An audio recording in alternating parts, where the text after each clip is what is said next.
የአርሰናሎች የቀጣይ የዝውውር መስኮት እቅዳቸው ታውቋል። መድፈኞቹ አርሰናሎች በቀጣይ የክረምቱ የተጫዋቾች የዝውውር መስኮት ሲከፈት ጆርጂያውን የመስመር አጥቂ ክቫራትስኬሊያን ወደ ክለባቸው ለማምጣት ገና ካሁኑ ዝግጅት እያደረጉ እንደሚገኙ የተለያዩ ታማኝ የመረጃ ምንጮች እየዘገቡ ይገኛሉ። መድፈኞቹ አርሰናሎች በተለይም ደግሞ በማርቲኔሊ ቦታ ሁነኛ ተጫዋች ለማስፈረም ይፈልጋሉ።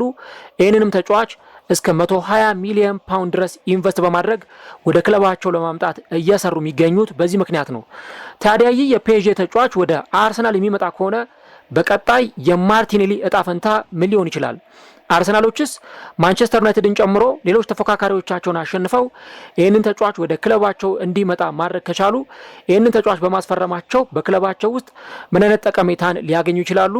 እነዚህንና ሌሎች ጉዳዮችን እስከ ቪዲዮ መጨረሻ ድረስ ከኛ ጋር አብራችሁ ከቆያችሁ የምንነግራችሁ ይሆናል። ሰላም ጤና ይስጥልን። የተወደዳችሁና የተከበራችሁ ውድ ቻናላችን ተከታታዮች እንዴት ናችሁልን? እግዚአብሔር ይመስገን እኔ በጣም ደህና ነኝ። የምትገኙት አራዳ ሜዳ ኦፊሻል ዩቲዩብ ገጻችን ላይ ነው።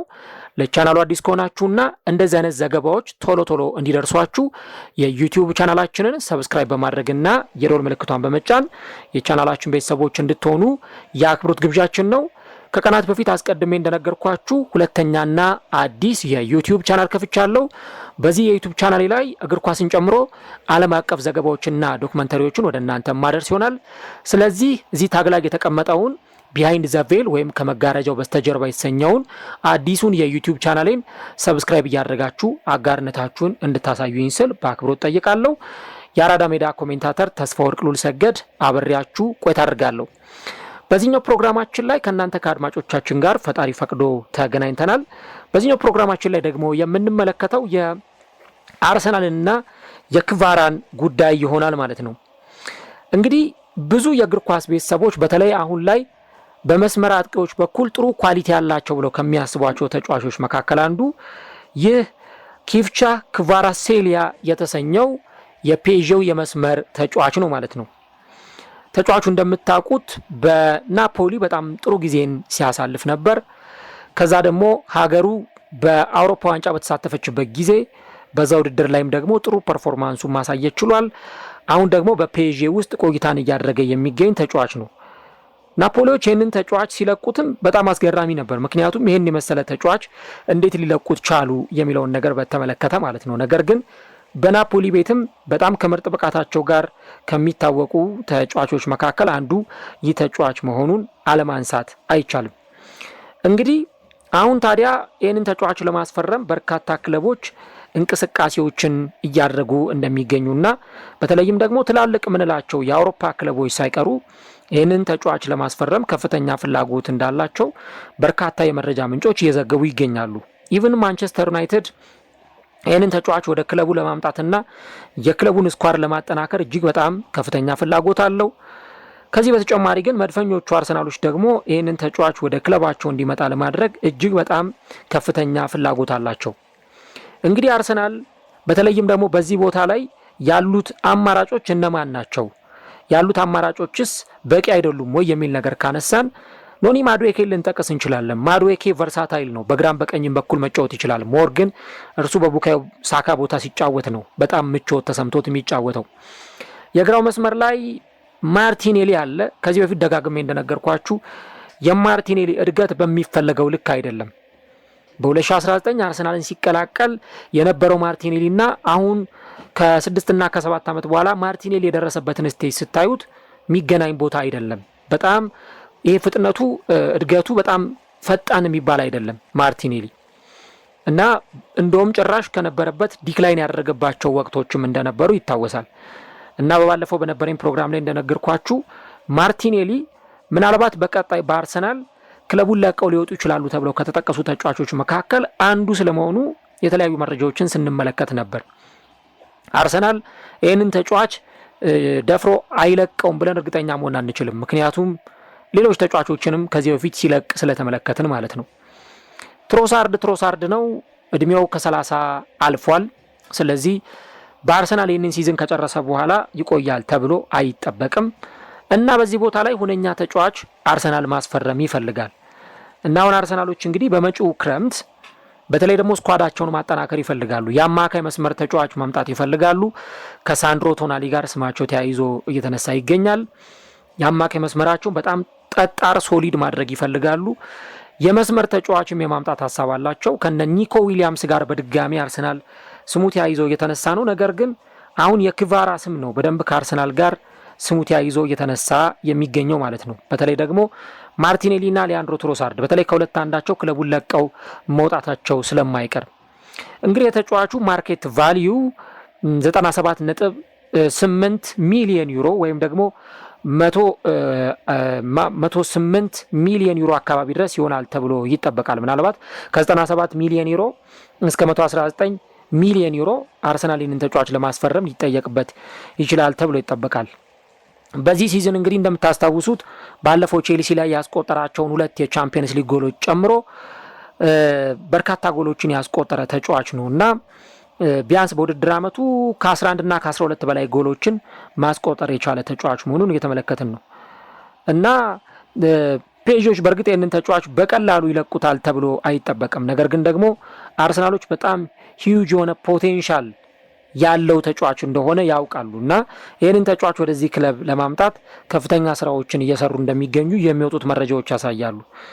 እንደምታውቁት እንግዲህ አንድሪያ ቤርታ በተለይም ደግሞ ጥሩ ተጫዋቾችን ስካውት በማድረግ እነዛን ተጫዋቾች ወደ አርሰናል እንዲመጡ የማድረግ ትልቅ ሀሳብ እንዳለው ታውቃላችሁ እና ኪቭቻ ደግሞ በተለይ በአውሮፓ ክለቦች አይን ውስጥ የገባበት ትልቁ ምክንያት ካለው ኳሊቲና ካለው ስኪል የተነሳ ነው። ምናልባት ፔዦች የተሻለ ገንዘብ የሚያቀርብላቸው ክለብ ካገኙ ያንን ተጫዋች የሚለቁበት እድል በጣም ሰፊ የሚሆንባቸው አጋጣሚዎች ይኖራሉ። ምክንያቱም ከዚህ በፊትም ጥሩ የሚሏቸውንም ተጫዋቾች ለሌሎች ክለቦች ሲሸጡ እንደነበር እናስታውሳለን። ስለዚህ አሁንም እንዲህ አይነቱን ተጫዋች ደግሞ ምናልባት መልቀቅ እንኳን ባይፈልጉም ነገር ግን ጠንከር ያለ ገዢ ክለብ የሚመጣ ካለ ያንን ሊሸጡ የሚችሉበት አጋጣሚ ሊኖር ይችላል።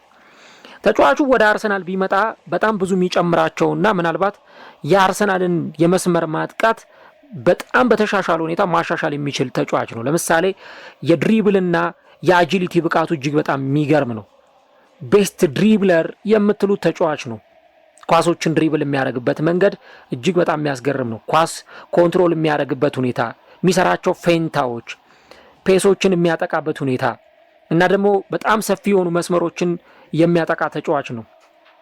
ከዚህ በተጨማሪ ደግሞ ኳስ አቀጣጣይና ክሬቲቭ የሆነ ተጫዋች ነው እና በተለይ ደግሞ ጨዋታው እንዲፈጥን በሚያስፈልግ ሰዓት ያንን ነገር በደንብ የሚያደርግ ተጫዋች ነው። የግብ ዕድሎችን ይፈጥራል፣ ጎሎችን ያስቆጥራል፣ አሲስቶችን ያደርጋል።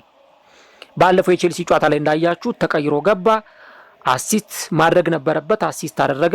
ጎሎችን ማስቆጠር ነበረበት፣ ጎሎችን አስቆጥሯል። እንደውም የቼልሲ አሰልጣኝ ሊያም ሮዚነር የክቫራሴሊያ ያኛው ጎል በፍጹም ሊመለስ የማይችል ዓለም ላይ ያለ የትኛውም ግብ ጠባቂ ሊመልሰው የማይችል ጎል ነው የሚል ሀሳብ ነበር የሰጠውና በትክክል ያንን ተጫዋች አሰልጣኙ ገልጾታል ማለት ይቻላል። ቅድም እንዳልኩት በጣም ፊኒሸር ወይም ጨራሽ የሚባል አይነት ተጫዋች ነው። በተለይ ደግሞ በቀኝ እግሩ ኳሶችን ጠንከር አድርጎ ወደ ግብነት መቀየር ይችላል።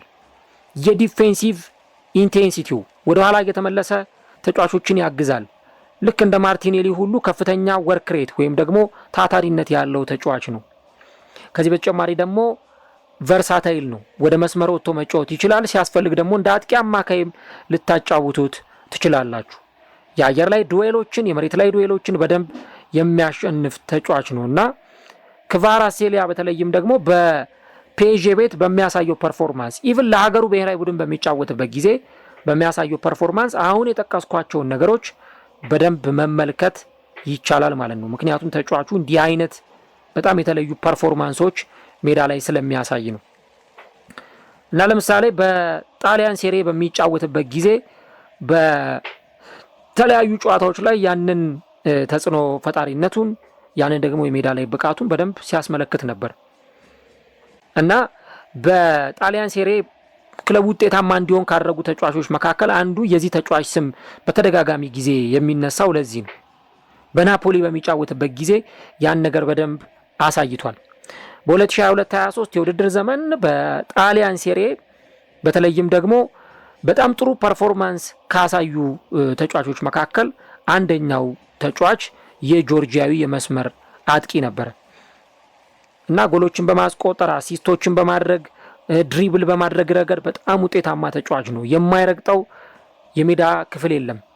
በግራ መስመር ላይ ደግሞ ለቡድኑ ማጥቃት ትልቅ የሆነ አስተዋጽኦንም አበርክቷል። ከዚህ በተጨማሪ ደግሞ ቅድም እንዳልኩት ወደ ኋላ እየተመለሰ የቡድን ጓደኞቹን በደንብ የሚያግዝ ቢያንስ በአንድ ጨዋታ ላይ በዛ እንኳን በጣሊያን ሴሪ የዛሬ 3 ዓመት በነበረው እንኳን 3 እና ከዛ በላይ ምርጥ ድሪብሎችን አድርጎ ማለፍ የሚችል ተጫዋች ነው። ከዚህ በተጨማሪ ደግሞ የግብ ዕድሎችን ይፈጥራል። በአንድ ጨዋታ ላይ 4-5 የግብ ዕድሎችን የሚፈጥር የጣሊያን ሴሪያው ደግሞ ትልቅ ድምቀት የነበረ ተጫዋች ነው፣ ክቫራትስኬሊያ ማለት ነው። ለምሳሌ ከመከላከሉ ጋር ተያይዞ ካነሳችሁ ልክ ማርቲኔሊ የተሻለ ተጫዋች ነው። ወደ ኋላ ተመልሶ በመጫወት በመከላከል ረገድ ያንን እንቅስቃሴ ማሳየት ይችላል።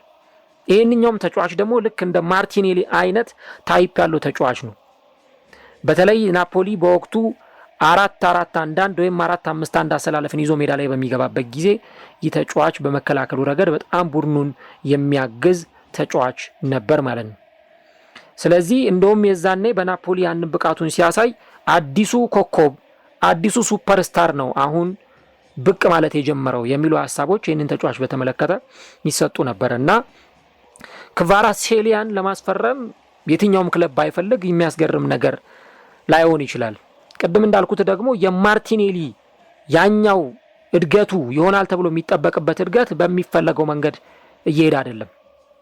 ማርቲኔሊ የዛኔ ወደ አርሰናል ሲመጣ ባሳየን ፕሮሚሲንግ ታለንት ባሳየን ምርጥ ፐርፎርማንስ እና ደግሞ እንደ አጀማመሩ ቢሆን አሁን ላይ ከሌሎች የመስመር አጥቂዎች በሪያል ማድሪድ እንደነ ሮድሪጎ ጎዬሽ በዛው በሪያል ማድሪድ እንደነ ቪኒሲየስ ጁኒዮር ከዚህ በተጨማሪ በሌሎች ሊጎች እንደምናውቃቸው ተጫዋቾች እነ ኒኮ ዊሊያምስን አይነት የመሳሰሉ ተጫዋቾች ምርጥ የመስመር አጥቂ ሆኖ የምንመለከተው ተጫዋች ነበረ።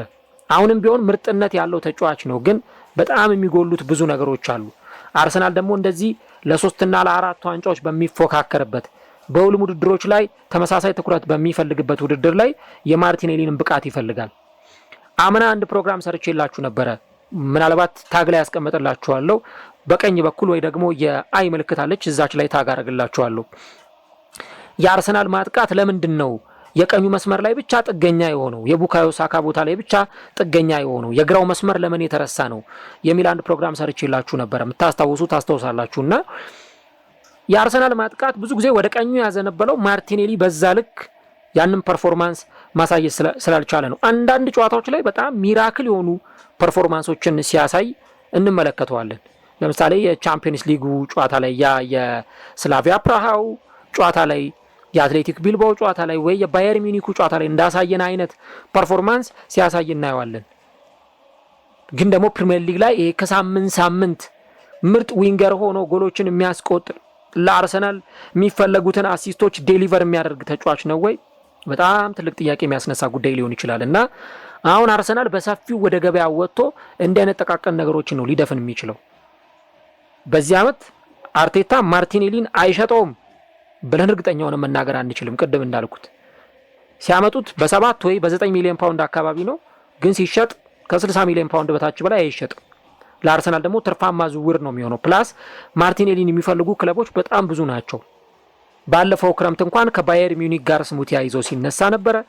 ሌሎች ደግሞ ሊጎች ላይ አሉ በጣም በርከት ያሉ ክለቦች፣ የሳውዲ ሊጎች፣ የሳውዲ ሊግ ላይ ሌሎችም ይህንን ተጫዋች ማስፈረም የሚፈልጉ ተጫዋቾች ይኖራሉና ይህንን ተጫዋች ለማምጣት በሚደረገው ጥረት ውስጥ አርሰናል ተጠቃሚ ይሆናል ተብሎ ይጠበቃል። ግን አርሰናል አሁንም ደረጃውን ከፍ እያደረገ ነው መምጣት የሚፈልገው። ለምሳሌ ቤን ዋይት በጣም ጥሩ የራይት ባክ ተጫዋች ነው፣ ግን ከቤን ዋይት ደግሞ አንድ ደረጃ ከፍ ያለ ደግሞ ተጫዋች አርሰናል አምጥቷል፣ ቲምበርን ማለት ነው።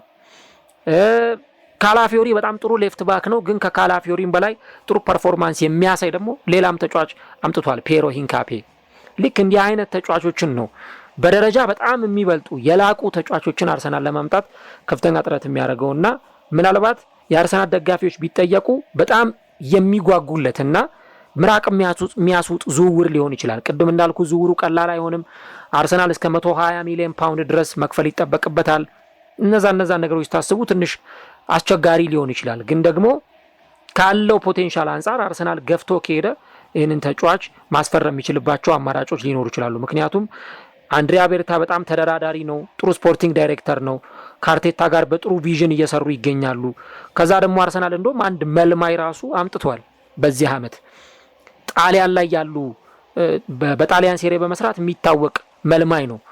እዛ ጣሊያን ሴሬ ላይ በተለይ ያሉትን ተጫዋቾች በደንብ ያውቃቸዋል እና ክቫራንም ለናፖሊ ሲጫወት በደንብ የሚያውቀው ይመስለኛል። ስለዚህ እንዲህ አይነት ነገሮችን ደፈር ብሎ አርሰናሎች ሲያደርጉ ልንመለከት እንችላለን። አሁን ቶናሊ ሲባል ነበረ አርሰናል ቶናሊን ወደዚህ ክለብ እንዲመጣ በጣም ከፍተኛ ፍላጎት አለው። እንደውም አሁን ሲሪየስ ፍላጎት እንዳለው ነው የሚወጡት መረጃዎች የሚያሳዩት። ቶናሊ ጣሊያናዊ ተጫዋች ነው። ካላፊዮሪ ጣሊያናዊ ተጫዋች ነው። አርሰናል ከቦሎኛ ነው ያስፈረመው። ቶሚያሱን አርሰናል ከቦሎኛ ነው ያስፈረመው። እንዲህ አይነት ተጫዋቾችን ደግሞ ከጣሊያን ሴሪ የሚያመጣሉ ወይ ደግሞ ጣሊያን ሴሪ ተጫውቶ ያሳለፉ ተጫዋቾችን ሊያመጡ ይችላሉ እና ለአርሰናል በጣም ጥሩ የሚሆን ዝውውር ይመስለኛል የሚመጣ ከሆነ። ግን ይሄ አንድ የሚነግረን ምልክት አለ። ማርቲኔሊ በአርሰናል ቤት አስተማማኝ ጊዜን ከፊት ለፊቱ አይጠብቀውም። ከዚህ በኋላ ቤንች አልሆንም የሚል መከራከሪያ አይደለም፣ ወይ ደግሞ ተጣባባቂ ወንበር ላይ አልቀመጥም የሚል አይነት መከራከሪያ አይደለም የሚነሳው። ከዚህ በኋላ ከአርሰናል ሁሉ ልሰናበት እችላለሁ ብሎ ለራሱ ለአርሰናል ቆይታው መስጋት ይኖርበታል። ያም አይሆን ከሆነ ግን አርሰናል ክቫራም ሆነ ሌላ ከዚህ በጣም የተሻለ ደረጃ ከማርቲኔሊ አንድ ደረጃ በጣም ከፍ ያለ ተጫዋች ወደ አርሰናል እንዲመጣ ሲያደርግ ልናይ እንችላለን። ለዛ ነው ባለፈው ክረምት ከነ ሮድሪጎ ጎዬሽ ጋር ከነ ኒኮ ዊሊያምስ ጋር አርሰናል ስሙ ተያይዞ ሲነሳ የነበረው። እዚህ በማርቲኔሊ ቦታ ላይ ያለው ነገር ደስተኛ ስላላደረጋቸው ነው። ኖኒ ማዱዌኬን ያመጡት በዚህ ምክንያት ነው እና አሁንም የተሻሉ ተጫዋቾችን ለማምጣት ጥረት ማድረጋቸው አይቀርም። ምክንያቱም አርሰናል ለአውሮፓ ትልልቅ ውድድሮች ቻምፒየንስ ሊግ፣ ለአውሮፓ ሱፐር ካፕ የሚፎካከር የዓለም የክለቦች ዋንጫ ላይ እንዲሳተፍ የሚፈለግ ፕሪሚየር ሊግ ላይ በየአመቱ ለዋንጫ የሚጠበቅ ቡድን ነው። ያ ደግሞ ሲሆን ከማርቲኔሊም በደረጃ ላቅ ያሉ ተጫዋቾችን ይፈልጋል እና ያኑ ትልቁ ጉዳይ የሚሆነው ማለት ይቻላል። እስቲ እናንተስ ምን ትላላችሁ ስለዚህ ጉዳይ? ማርቲኔሊ ከአርሰናል ቢለቅ የተሻለ ነው ብላችሁ ታስባላችሁ? ክቫራስ ወደ አርሰናል ቢመጣ ምን ያክሎቻችሁ ይሳካለታል ብላችሁ ታስባላችሁ? ኮሜንት ላይ ሀሳቦቻችሁን አጋሩን። አርሰናል ግን 120 ሚሊዮን ፓውንድ ለማውጣት ዝግጅቱን አጠናቋል።